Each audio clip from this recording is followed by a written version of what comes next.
Sasa nitoe maelekezo kwa wakuu wa mikoa wote kuzisimamia halmashauri zote kuwa na siku moja ya kusikiliza malalamiko ya wananchi kwenye kata.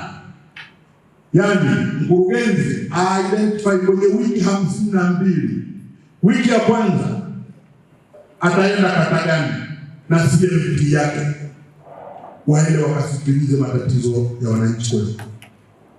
Ikiwezekana kila Jumatano ya wiki waone ni siku bora ya kwenda kuwasikiliza wananchi matatizo yao kule kwenye level ya kata.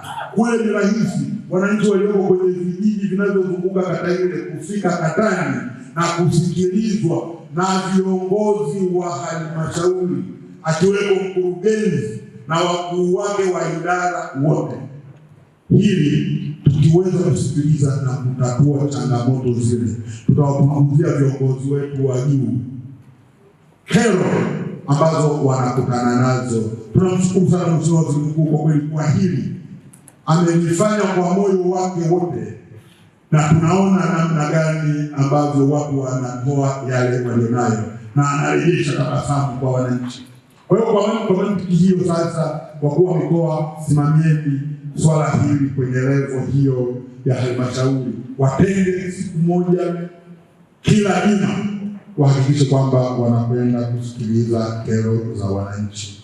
Niendelee kusisitiza maelekezo aliyotoa Mheshimiwa Waziri Mkuu. Ametupa miezi 6 kwamba kila shule isiwe na swala linaloitwa hakuna choo cha wanafunzi,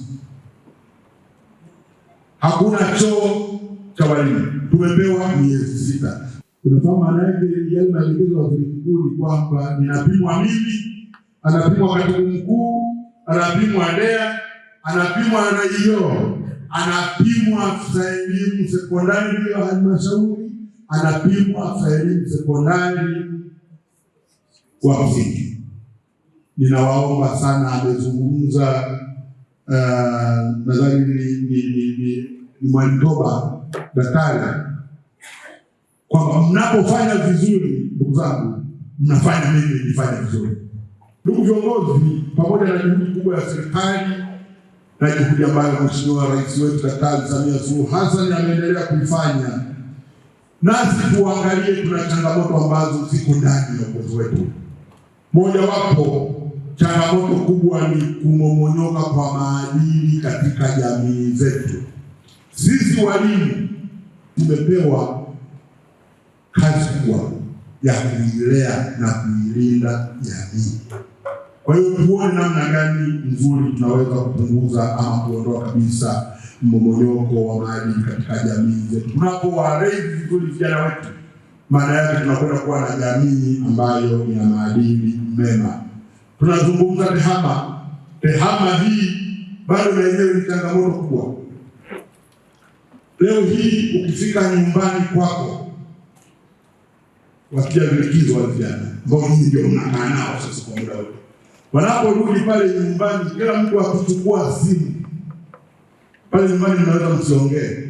Kwa hiyo tumekuja na hii kauli mbiu nzuri sana ya swala la tehama, lakini vile vile tuje na namna ya matumizi bora, si kwenye ufundishaji tu, si kwenye maendeleo ya elimu tu, lakini pia kuwafundisha vijana wetu namna bora ya kutumia tehama, hata huku kwenye social media.